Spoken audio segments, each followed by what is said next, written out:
Students எல்லாருக்குமே வணக்கம். நம்ம தமிழ்நாட்டில் எம்பிபிஎஸ் பிடிஎஸ்க்கான ரேங்க் லிஸ்ட் எப்போ வேணாலும் வெளியாகலாம் அப்படிங்கிற ஒரு எதிர்பார்ப்போட பல மாணவர்கள் வெயிட் பண்ணிட்டு இருக்கீங்க.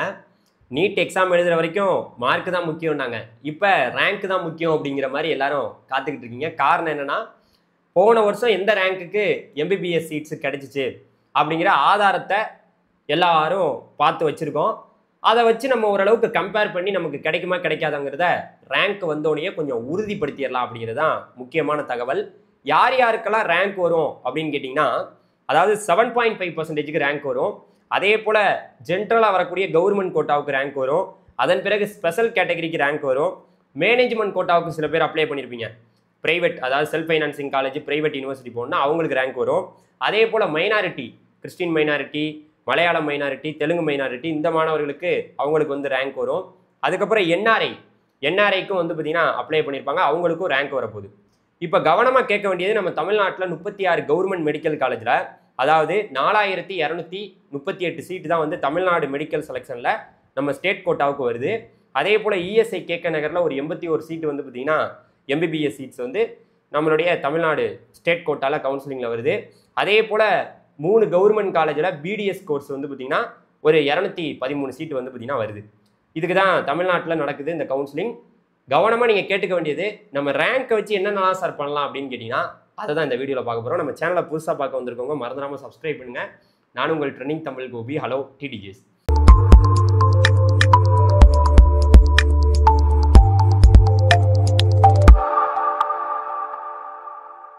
இப்போ பார்த்தீங்கன்னா கவனமாக நீங்கள் கேட்டுக்கணும்.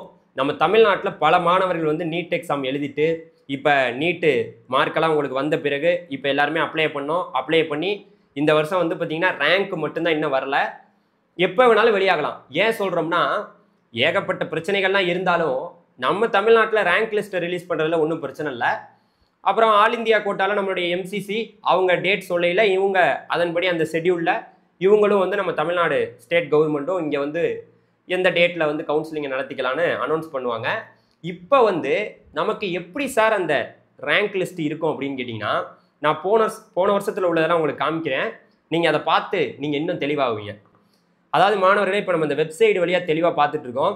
இதில் ஃபஸ்ட்டு கட்டமாக போன வருஷம் கவர்மெண்ட் கோட்டாவில் வந்த ரேங்க் லிஸ்ட்டு இதுதான். இதில் வந்து பார்த்திங்கன்னா ஃபஸ்ட்டு வந்து ரேங்க் போட்டிருக்கோம். அதுக்கப்புறம் உங்களுடைய அந்த அப்ளை பண்ணதுக்கான அந்த அப்ளிகேஷன் நம்பரு, அதுக்கப்புறம் அந்த ரோல் நம்பரு, அப்புறம் யார் நம்ம தமிழ்நாட்டில் வந்து பார்த்திங்கன்னா நீட்டில் வந்து யார் ஃபஸ்ட்டு மார்க் எடுத்தாங்க அப்படிங்கிற விவரங்கள், அவங்களுடைய கம்யூனிட்டி என்ன, அவங்களுடைய நீட்டு மார்க் என்ன, அவங்களுடைய கம்யூனிட்டிக்குன்னு ஒரு ரேங்க் வரும். ஓசிக்கு மட்டும் கம்யூனிட்டி ரேங்க் வராது, மற்ற எல்லாருக்குமே கம்யூனிட்டி ரேங்க் வரும். இதில் ஃபஸ்ட்டு இந்த வருஷம் இப்படி வரப்போகிறது இல்லை. ஏன்னா இந்த வருஷம் வந்து பார்த்திங்கன்னா நம்மளுடைய தமிழ்நாட்டில் யாருமே 700க்கு மேலே யாரும் இல்லை. அதனால் இந்த மாதிரி அப்படியே லயனாக வந்து பார்த்திங்கன்னா, அதாவது யார் ஃபஸ்ட்டு மார்க்கு, அதுக்கப்புறம் வந்து அதுலேருந்து கடைசி மார்க் வரைக்கும் கவர்மெண்ட் கோட்டாவுக்கு யாரெல்லாம் அப்ளை பண்ணாங்கன்ட்டு தெளிவாக இது மாதிரி கொடுத்துருவாங்க. போன வருஷத்தின் அடிப்படையில் கிட்டத்தட்ட ஒரு 28,000 பேர் வந்து கவர்மெண்ட் கோட்டாவுக்கு எப்போவும் வருஷம் அப்ளை பண்ணுறது தான். 28,819 பேர் வந்து போன வருஷம் இதுக்கு அப்ளை பண்ணியிருந்தாங்க கவர்மெண்ட் கோட்டாவுக்கு. ஸோ இந்த மாணவர்கள் தான் போன வருஷம் அப்ளை பண்ணவங்க. இதில் 127 மார்க் வரைக்கும் போன வருஷம் அப்ளை பண்ணியிருக்காங்க. இந்த வருஷம் எவ்வளோ பேர், கிட்டத்தட்ட 70,000க்கும் மேற்பட்ட பேர் அப்ளை பண்ணியிருக்கதாக தகவல் வந்துட்டு இருக்கு. பார்ப்போம் என்ன நடக்குதுன்னு. அதே போல் அதுக்கப்புறம் 7.5க்கு வந்து யாரெல்லாம் 7.5ல அவங்க அப்ளை பண்ணவங்களுக்கும் ரேங்க் வந்து கொடுப்பாங்க. அதில் வந்து நீட்டு மார்க் யார் அதிகமாக எடுத்திருக்கா, அவங்களுடைய கம்யூனிட்டி ரேங்க்லாம் என்ன அப்படிங்கிறதையும் கொடுப்பாங்க. 7.5 ரிசர்வேஷன் அவங்களுக்கு ஃபுல் ஃப்ரீ, சீட்டு கிடைச்சாவே ஃபுல் ஃப்ரீயாக படிக்க முடியும். நம்மளுடைய தமிழ்நாடு அரசே அவங்களுக்கான பணத்தை எல்லாத்தையுமே செலுத்தி படிக்க வைப்பாங்க. அதே போல் அடுத்த கட்டமாக மேனேஜ்மெண்ட் கோட்டா. சார் நான் வந்து ப்ரைவேட் காலேஜ் போகிறேன், self financing college, private university போகிறேன்னா அதுக்கும் அப்ளை பண்ணியிருப்பீங்க.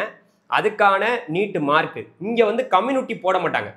மேனேஜ்மெண்ட் கோட்டாவுக்கான ரேங்க் லிஸ்ட்டில் கம்யூனிட்டி போடவே மாட்டாங்க. ஏன்னா உங்களுக்கு இங்கே எல்லாருமே இதில் பார்ட்டிசிபேட் பண்ணுவாங்க. நம்மளுடைய தமிழ்நாட்டு மாணவர்கள் மட்டும் இல்லை, எல்லாருமே பார்ட்டிசிபேட் பண்ணுவாங்க. அதே சேம் டைம் நீட்டு மார்க்கை பேஸ் பண்ணி மட்டுமே மேனேஜ்மெண்ட் கோட்டாவில் உங்களுக்கு சீட்டு கொடுக்கப்படும். கம்யூனிட்டி இங்கே தேவையே கிடையாது. இருந்தாலும் இதுக்கு சில பேர் ரொம்பவே வில்லிங்காக இருப்பீங்க. அந்த மாணவர்களுக்கு எவ்வளோ பேர் மேனேஜ்மெண்ட் கோட்டாவுக்கு அப்ளை, போன வருஷம் பாருங்களேன் 700 மார்க் எடுத்தவங்களாம் போன வருஷம் அப்ளை பண்ணியிருக்காங்க. ஏன்னா மேனேஜ்மெண்ட் கோட்டாலையும் நம்ம போய்க்கலாம், எவ்வளோ நாள் நம்ம இப்போ மேனேஜ்மெண்ட் கோட்டாலையும் நமக்கு ஒரு வாய்ப்பு இருக்குது, நம்ம அந்த பக்கம் போகலாம் என்ன பண்ணுறது கிடைக்கல அப்படிங்கிற மாதிரி ஒரு விருப்பத்தில் இருக்கவங்க அவங்களுக்கும் ரேங்க் வந்திருக்குங்க. இப்போ நம்ம கவனிக்க வேண்டிய விஷயம் என்னன்னா, இந்த ரேங்க்லாம் வந்த பிறகு நமக்கு வந்து நம்மளுடைய இதில் என்ன பண்ணுவாங்க, அதாவது இந்த ரேங்க்கை பார்ப்பாங்க. அதுக்கப்புறம் வந்து நீங்கள் செக்யூரிட்டி டெபாசிட்டாக பேமெண்ட் பண்ணுற மாதிரி இருக்கும். அதாவது பிரைவேட் காலேஜ் இருக்குது பார்த்தீங்களா, அதாவது செல்ஃப் ஃபைனான்சிங் காலேஜில் நீங்கள் போய் சேர போகிறீங்கன்னா, எம்பிபிஎஸ் படிக்க போகிறீங்கன்னா, அதுக்கு மட்டும் அதுவும் கவர்மெண்ட் கோட்டாவில் நம்மளுடைய பிரைவேட் காலேஜில் இருக்கக்கூடிய, அதுக்கப்புறம் அதுக்கப்புறம் பிரைவேட் யூனிவர்சிட்டி அதில் இருக்கக்கூடிய கவர்மெண்ட் கோட்டா இருக்குது பார்த்தீங்களா, அதுக்கு மட்டும் நீங்கள் அதாவது 30,000 ரூபா வந்து பார்த்தீங்கன்னா பேமெண்ட் பண்ணணும். 30,000 ரூபா நீங்கள் பேமெண்ட் பண்ண போகிறீங்க கவர்மெண்ட் கோட்டாவுக்கு. அதன் பிறகு அப்புறம் 1,00,000 ரூபா வந்து பார்த்தீங்கன்னா நீங்கள் பேமெண்ட் பண்ணுற மாதிரி இருக்கும். இதெல்லாம் செக்யூரிட்டி டெபாசிட்டாக நீங்கள் ஃபஸ்ட்டே பேமெண்ட் பண்ணணும். நீங்கள் வந்து கவுன்சிலிங்கில் கலந்துக்கிறதுக்கு முன்னாடியே இந்த 30,000 ரூபா வந்து கவர்மெண்ட் கோட்டாவில் நீங்கள் ப்ரைவேட் காலேஜ் போகிறீங்கன்னா பே பண்ணணும். கவர்மெண்ட் கோட்டாவுக்கு அதுக்கப்புறம் மேனேஜ்மெண்ட் கோட்டாவில் போகணுன்னா நீங்கள் 1,00,000 ரூபா பேமெண்ட் பண்ணணும். இது பண்ணிட்டீங்கன்னு வச்சுங்களேன். அதுக்கப்புறம் ஒரு ரிஜிஸ்ட்ரேஷன் ஒரு 500 ரூபா 1000 ரூபா கொடுத்து நீங்கள் ரிஜிஸ்ட்ரேஷன் பண்ணி 500 ரூபாங்கிறது கவர்மெண்ட் கோட்டாவுக்கும் 1000 ரூபா வந்து மேனேஜ்மெண்ட் கோட்டாவுக்கும் வச்சுருக்காங்க. இது வந்து நான் ரீஃபண்டபிள். இதுக்கப்புறம் வந்து உங்களுக்கு கவுன்சிலிங்கில் சாய்ஸ் ஃபில்லிங் அப்புறம் இது மாதிரிலாம் ஆரம்பிக்கும். 1வது ரவுண்டு 2வது ரவுண்டு அதுக்கப்புறம் 3வது ரவுண்டு அதுக்கப்புறம் வந்து கடைசியாக வந்து ஸ்டே வேகன்சி ரவுண்டு இதெல்லாம் நடக்கும். இப்படி தாங்க நடக்கும். சரி சார், இப்போ இப்படியெல்லாம் நடக்கட்டும். சீட்டு வந்து பார்த்தீங்கன்னா இது தாங்க எவ்வளோ இடங்கள்லாம் இருக்குதுன்னு நான் காமிச்சிருக்கேன். ஆல் இந்தியா கோட்டாவில் எவ்வளோ இருக்குது, நம்மளுடைய 36 கவர்மெண்ட் மெடிக்கல் காலேஜில் எவ்வளோ சீட்ஸ் இருக்குங்கிறத உங்களுக்கு காமிச்சிட்ருக்கேன். இப்போ அதன்படி பார்க்கும்போது இந்த 36 காலேஜில் நமக்கு தமிழ்நாட்டில் நடக்க போகிற கவுன்சிலிங்கில் 4,238 சீட்டு தான் வந்து எம்பிபிஎஸ்ல வந்து தமிழ்நாட்டில் நடக்க போகிற கவுன்சிலிங்க்கு வரப்போகுது. மொத்தமாக 5,050 சீட் இருக்குது. அதில் வந்து ஆல் இந்தியா கோட்டாவுக்கு ஒரு 15% போயிடும். அதே போல் இஎஸ்ஐ கேகே நகரில் ஒரு 81 சீட் வந்து ஸ்டேட் கோட்டாவுக்கு வருது. அப்புறம் மற்ற சீட்ஸ்லாம் வந்து அதில் ஆல் இந்தியா கோட்டாவுக்கு போயிடும். அதுக்கப்புறம் பிடிஎஸ்க்கு வந்து ஒரு 3 கவர்மெண்ட் காலேஜில் ஒரு 213 சீட் வந்து நம்மளுடைய எதுக்கு வருது, ஸ்டேட் கோட்டாவுக்கு வருது. அதுக்கப்புறம் வந்து மிச்ச சீட்ஸ் வந்து பார்த்திங்கன்னா ஆல் இந்தியா கோட்டாவுக்கு போயிடும். இப்போ நீங்கள் வந்திருக்கு பார்த்தீங்களா ரேங்க்கு, இந்த ரேங்கை வச்சு நீங்கள் ஓரளவுக்கு இல்லை 100% ப்ரிடிக்ட் பண்ணிடலாம். இந்த ரேங்கை வச்சு பார்த்தீங்கன்னா போன வருஷம் சீட்டு யார் யாருக்கெல்லாம் கிடைச்சிச்சுங்கிறதுக்கான அந்த டீட்டெயில்ஸ் வந்து நம்மக்கிட்ட இருக்குது. இதுதான் அந்த டீட்டெயில்ஸ். இப்போ பாருங்களேன், கவர்மெண்ட் கோட்டாவில் போன வருஷம் யாருக்கு சீட்டு கிடைச்சிருக்கு, எந்த கம்யூனிட்டியில் எந்த காலேஜ் சீட் அலாட் ஆகிருக்குங்கிறத நீங்கள் இதில் கண்டுபிடிக்கலாம். இந்த பாருங்க இருக்குது ஜென்ரல், இங்கே ஜி ரேங்க்னு ஒன்று போட்டிருக்காங்க பார்த்தீங்களா, அந்த லாஸ்ட்டில் ஜி ரேங்க்கு. இந்த ரேங்கை வச்சு போன வருஷத்தின் அடிப்படையில் யார் யாருக்கெல்லாம் சீட் அலாட் ஆனிச்சுங்கிறத நம்ம இந்த ரேங்கை வச்சு ஓரளவுக்கு ப்ரெடிக்ட் பண்ணலாம். 1வது ரவுண்டில் போன வருஷம் யார் யாருக்கெல்லாம் சீட்டு கிடச்சிச்சு, அதுக்கப்புறம் போக போக போக போக அடுத்தடுத்த ரவுண்டில் யார் யாருக்கெல்லாம் சீட்டு கிடச்சிச்சுங்கிற விவரங்கள் இந்த மாதிரி பிடிஎஃப்ல தெளிவாக இருக்குது. ஸோ இந்த பிடிஎஃப் விவரங்கள் எல்லாமே நம்மளுடைய சேனலில் இருக்குது.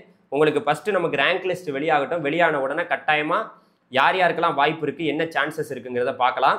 அதே போல் சில பேர் வந்து செல்ஃப் ஃபைனான்சிங் காலேஜில் வந்து அப்ளை பண்ணியிருப்பீங்க.